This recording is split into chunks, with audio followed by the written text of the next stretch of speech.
చెప్పాలో, ఎలా మొదలుపెట్టాలో తెలియట్లేదు. కానీ ఎక్కడో ఒక దగ్గర మొదలుపెట్టాలి కాబట్టి అందరికీ నమస్కారం. ఒక పుస్తకం చదువుతూ ఉంటే అందులోని ఒక సన్నివేశం చూసి మీతో ఇవి పంచుకోవాలి అనిపించింది. ఆ పుస్తకం పేరు మహాభారతం. మహాభారతంలో ద్రౌపది వస్త్రాపహరణం చదువుతూ ఉంటే ద్వాపర యుగానికి కలియుగానికి ఏమి మారిందా అని ఆలోచన కలిగింది. శరీరం మాత్రమే కాదు, బుద్ధి కూడా అంధత్వం పొందిన రాజు పరిపాలనలో అతిరథ మహారథులందరూ గుడ్డివారయ్యారు. నిండు సభలో న్యాయదేవతలు, ధర్మదేవతలు అని పేరుగాంచిన వారు కూడా అడ్డుపడలేకపోయారు. అందరి ముందు ఒక స్త్రీని వివస్త్రణ చేసి ప్రయత్నం చేశారు.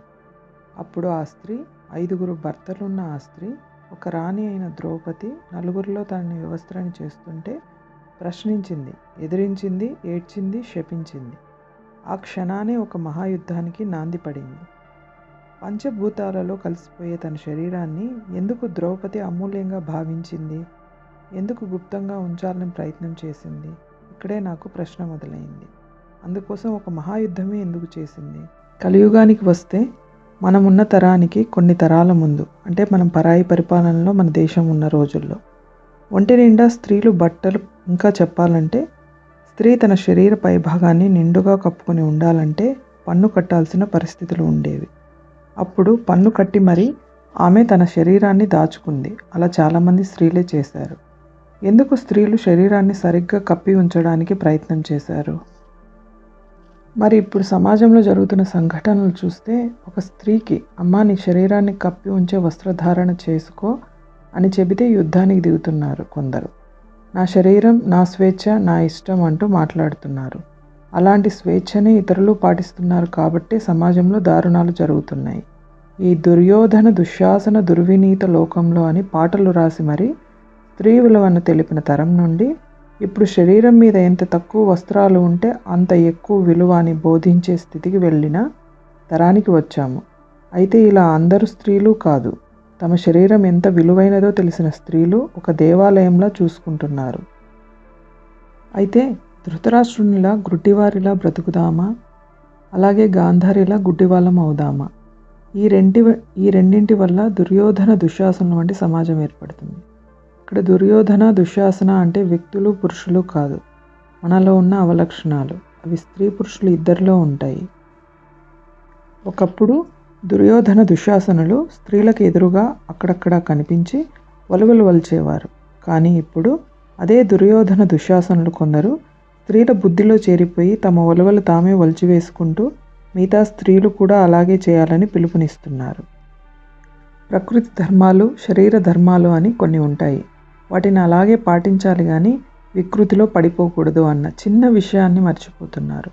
విధి లేని పరిస్థితుల్లో పడుపు వృత్తి స్వీకరించిన మహిళ కూడా మరుగు చూసుకుంటుంది, కానీ విచ్చలవిడిగా 10 మందిలో చేయదు. సో కాల్డ్ మా శరీరం మా ఇష్టం అని మాట్లాడేవారిని వేశ్యలతో పోల్చి వేశ్య గౌరవం తగ్గించకూడదు అనిపిస్తుంది. ఇలాంటి ఆలోచన ధోరణి ఉన్న స్త్రీలకు సమస్య ఎదుటివారితోనా లేక వారితో వారికేనా అనేది వారి కుటుంబ సభ్యులు గుర్తించాలి. అంటే వీరు ఏదైనా శోషణకు గురై మానసికంగా దెబ్బతిని ఇలా ప్రవర్తిస్తున్నారా, లేక ఏదైనా పర్సనల్ ఎజెండా కోసం ఇలా ప్రవర్తిస్తున్నారా అని చూడాలి. ఇలా మాట్లాడి తప్పుతో పట్టిస్తున్న వారిని మనం మార్చలేకపోవచ్చు, కానీ ఇలాంటి వారి వల్ల సమాజం ఎంత భ్రష్టు పడుతుందో అర్థం చేసుకొని మనల్ని, మన కుటుంబాలని కాపాడుకోవాలి. ఇక్కడ ఇంకో మాట చెప్పాలి. సో కాల్డ్ స్త్రీ స్వేచ్ఛ అని మాట్లాడే ఆడవాళ్ళకి కొందరు మేము పురుష పుంగవులము అని చెప్పుకునేవారు మీకు తోడు ఉన్నాము అని మద్దతు తెలుపుతూ ఉంటారు.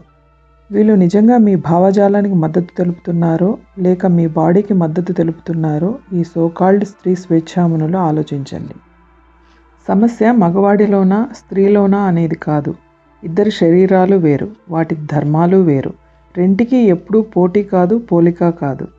స్త్రీ రాజ్యాలు నిలబెట్టగలదు, అలాగే కూలదోయగలదు అని ఎక్కడో విన్నాను. అది నిజమే. స్త్రీ సమాజాన్ని మంచిగా నిర్మించగలదు, అలాగే నిర్వీర్యము చేయగలదు.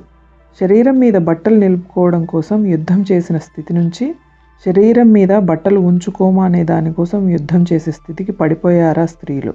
ఆలోచించండి. చివరగా ఒక్క మాట. ప్రపంచానికి వస్త్రము, వస్త్రధారణ, అలంకరణ అంటే ఏమిటో తెలియని కాలంలోనే వీటన్నిటి మీద ఉత్కృష్ట గ్రంథాలు వ్రాసి వాటిని ధరిస్తూ, ఆచరిస్తూ నాగరికంగా, ఇంకా చెప్పాలంటే ఉత్కృష్టంగా జీవిస్తూ మిగతా ప్రపంచానికి తమ జ్ఞానాన్ని పంచిన దేశం మనది.